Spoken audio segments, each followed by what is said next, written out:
Aos 10 anos, tenho peitos que começam a ganhar volume, os mamilos despontando. Aos 10 anos, e naquele dia em particular, tenho muito pouco controle sobre o meu corpo. Tá só a gente aqui, ela insiste. Para minha mãe, ter os peitos de fora na praia ou na piscina significava ser livre. E essa liberdade, a das mulheres, pela qual tinha lutado e da qual não abria mão, era o primeiro mandamento lá de casa.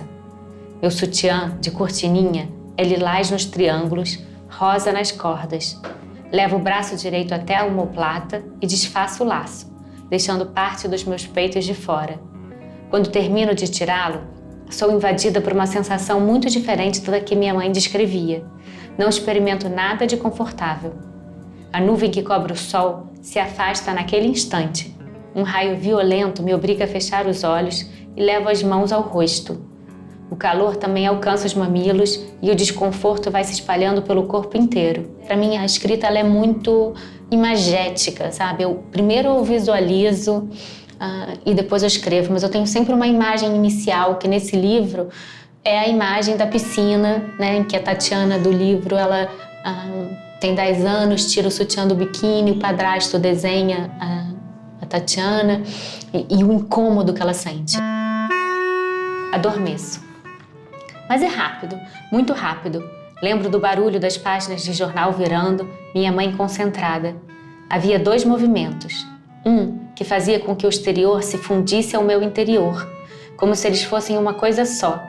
Tudo parte do mesmo mundo, da mesma natureza, sem distinção de seres. Outro que me separava claramente do lado de fora, de modo tão radical que eu tinha a sensação de não ser vista por ninguém, que o que acontecia dentro de mim era tão secreto e tão meu que ninguém jamais descobriria.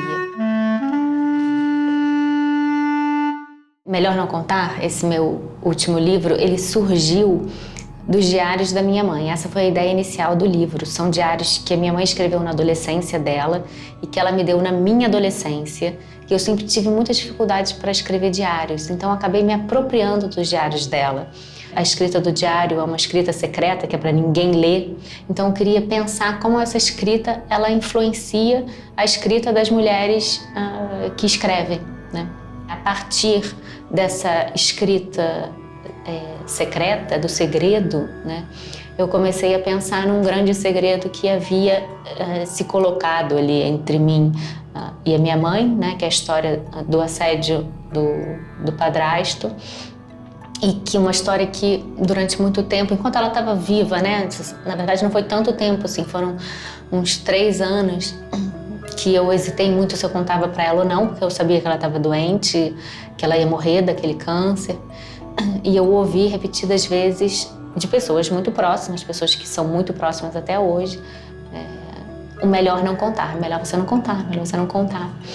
E eu acabei não contando, mas claro que em última instância foi uma decisão minha, né? E muito pela circunstância. Tem algo que se perde e que não se recupera nunca, né? Eu acho que a literatura ela também não substitui essa falta, ela é outra coisa, né? Então esse romance é o que eu fiz com aquilo que eu não fiz quando a minha mãe estava viva.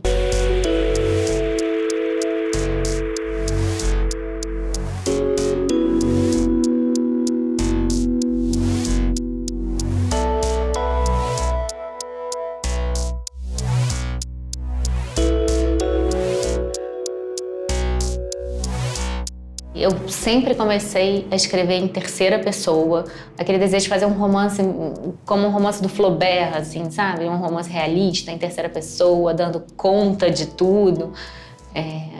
E sempre chegava um momento que eu dizia, não, mas esse romance aqui não sou eu, não consigo me identificar, não consigo achar que eu esteja conseguindo dizer aquilo que eu quero, né? Então eu sempre acabava mudando para a primeira pessoa. E aqui o Melhor Não Contar foi o primeiro que eu já comecei em primeira, porque seria impossível fazer diferente, que é um romance autobiográfico. Meu jeito de escrever é muito fragmentado, né? Então eu nunca escrevo na ordem que o leitor lê o livro, né? Nunca é início, meio e fim, eu vou escrevendo aleatoriamente.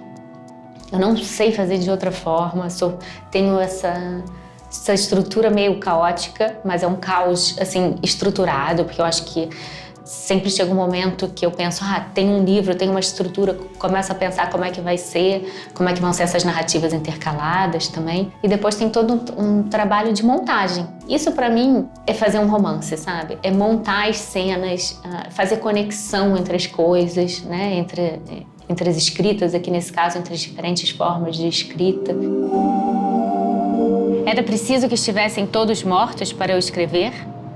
Não ter escrito antes foi falta de coragem? Fui medrosa? Sou medrosa? Quanta coragem é preciso para se tornar mulher?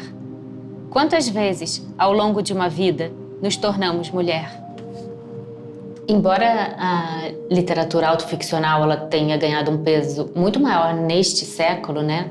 Ela já era feita no século XX e a gente até pode pensar o Proust um pouco como uma literatura autoficcional, embora não seja denominada assim, nem autodenominada, nem estudada, mas a gente sabe que Em Busca do Tempo Perdido parte da própria vida do Proust. Ele muda coisas, né? Por exemplo, Albertine, que é apaixonada no romance, na vida real, era um homem, porque o Proust era homossexual. Então, a autoficção, ela brinca, né, com isso, entendeu? Ela transforma as coisas, né? O Proust ninguém nunca chamou de autoficcional, talvez porque a autoficção, ela teve sempre e ainda tem, em certa medida, um estatuto de uma literatura menor, de uma literatura que vale menos, né?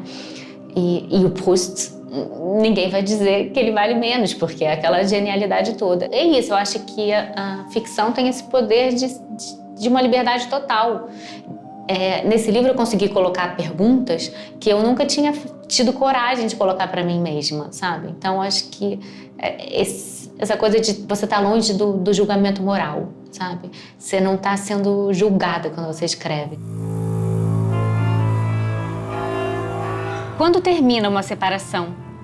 Quando termina um luto? Quando termina um assédio? Quando termina um aborto? Quando termina um amor? Quando termina um livro?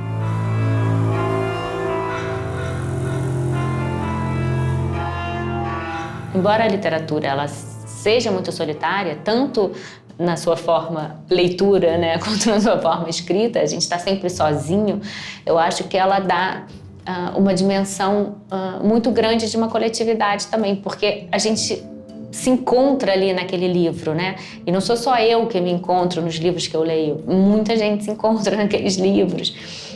E eu sinto muito isso no meu último livro, que acabou de sair, mas realmente está tendo uma recepção incrível, assim, que eu acho que eu não tinha tido, não com essa força com os outros livros, das pessoas realmente se encontrarem, se identificarem com o livro e me escrevem mensagem, porque todo mundo tem um melhor não contar.